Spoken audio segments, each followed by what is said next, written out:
Hi, നമ്മൾ സംസാരിക്കുന്ന ഒരു ടോപ്പിക് എന്ന് വെച്ചാൽ എൻ പി ഡിനെ കുറിച്ച് നമ്മൾ മുമ്പത്തെ വീഡിയോയിൽ സംസാരിച്ചായിരുന്നു. അപ്പോൾ ഇന്ന് നമ്മൾ സംസാരിക്കുന്നത് എൻ പി ഡി ഉള്ളൊരു ഫാമിലി മെമ്പർ നമ്മുടെ ഫാമിലിയിലുണ്ടെങ്കിൽ, അതായത് മേ ബി ഒരു പക്ഷേ നമ്മുടെ പാരൻസ് ആയിരിക്കാം, അല്ലെങ്കിൽ മക്കളായിരിക്കാം, അല്ലെങ്കിൽ പാർട്ട്നേഴ്സ് ആയിരിക്കാം, അതായത് സ്പൗസിൽ ഒരാളായിരിക്കാം. അപ്പോൾ ഇത്തരത്തിൽ എൻ പി ഡി ഉള്ള ഒരാളുണ്ടെങ്കിൽ തീർച്ചയായിട്ടും വളരെ സ്ട്രെയിൻഫുൾ ആയിരിക്കും ലൈഫ്. കാരണം ഒരുപാട് ഫാമിലിയിൽ ഫ്രിക്ഷൻസും കാര്യങ്ങളും ഉണ്ടാകും. കാരണം ഈ എൻ പി ഡിയുടെ ഒരു വലിയൊരു ബുദ്ധിമുട്ടാണ്. കാരണം അവരുടെ ഒരു അഗ്രസീവ്നെസ്, അതേപോലെ ആങ്കർ, അതുപോലുള്ള പല കാര്യങ്ങളും, അവരുടെ പല ട്രേറ്റ്സും അത് ഇതിൻ്റെ ഒരു സിംറ്റംസ് ആയിട്ട് കാണാവുന്നതാണ്. അതായത് ഇമോഷണൽ അബ്യൂസ്, വെർബൽ അബ്യൂസ്, അതുപോലെ ഫിസിക്കൽ അബ്യൂസ് എല്ലാം ഇതിൽ കാണാവുന്നതാണ്. അപ്പോൾ ഇത് അനുഭവിക്കുന്ന ആളുകൾ, ഈ ഒരു എൻ പി ഡിയുടെ നാർസിസ്റ്റ് അബ്യൂസ് അനുഭവിക്കുന്ന ആളുകൾ വളരെയധികം ആ ഒരു സ്ട്രെയിൻ എടുത്തുകൊണ്ടായിരിക്കും മുമ്പോട്ട് പോയിക്കൊണ്ടിരിക്കുന്നത്. അപ്പോൾ ഇതിൽ വളരെയധികം വേണ്ട ഒരു കാര്യമെന്ന് വെച്ചാൽ ഫ്രണ്ട്സ്, ഫാമിലി, റിലേറ്റീവ്സ് എന്ന് പറയുന്ന ആ ഒരു സർക്കിളിൽ നിന്ന് വളരെയധികം ക്ഷമയോടെ കേൾക്കാനും കാര്യങ്ങൾ ചിന്തിച്ച് മനസ്സിലാക്കാനും കഴിവുള്ള ആളുകളോട് സംസാരിച്ച് അങ്ങനത്തെ ഒരു സർക്കിളിൽ നിന്ന് ഒരു സപ്പോർട്ട് സിസ്റ്റം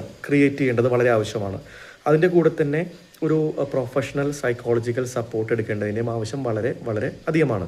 എന്തുകൊണ്ടാണെന്ന് വെച്ച് കഴിഞ്ഞാൽ വർഷങ്ങളോളം ഈ ഒരു abuse, means emotional abuse, verbal abuse ഒക്കെ സഹിച്ച് മുമ്പോട്ട് പോകുമ്പോൾ ഈ ഒരു നാർസിസ്റ്റ് അബ്യൂസ് അനുഭവിക്കുന്ന ആ family members at A point of time അവരുടെ എൻഡ്യൂറൻസ് നഷ്ടപ്പെട്ട് കഴിഞ്ഞാൽ, അതായത് ഈ ഒരു അബ്യൂസിനോട് പ്രതിരോധിക്കാനുള്ള ശക്തി നഷ്ടപ്പെട്ട് കഴിഞ്ഞാൽ അതൊരു അൺഫോർച്ചുനേറ്റ് ഇവൻറ്റിലേക്ക് എത്തിച്ചേരാവുന്നതിൻ്റെ പോസിബിലിറ്റി വളരെ വളരെ ഹൈ ആണ്. അതായത് മേ ബി ഈ ഒരു അബ്യൂസ് സഹിക്കാൻ വയ്യാതെ അവർ ഒരു സൂയിസൈഡ് പോലത്തെ ഡിസിഷനിലേക്ക് ചെന്ന് എത്താവുന്ന സാഹചര്യവും, അതല്ലെങ്കിൽ ഈ അബ്യൂസ്, നാർസിസ്റ്റ് അബ്യൂസ് ചെയ്യുന്ന എൻ പി ഡി ഉള്ള ആളോട് റിയാക്ട് ചെയ്യാനായിട്ട് may be emotionally, verbally or physically react ചെയ്യാനുള്ള ഒരു സിറ്റുവേഷനിലേക്കും എത്തിച്ചേരാവുന്നതാണ്.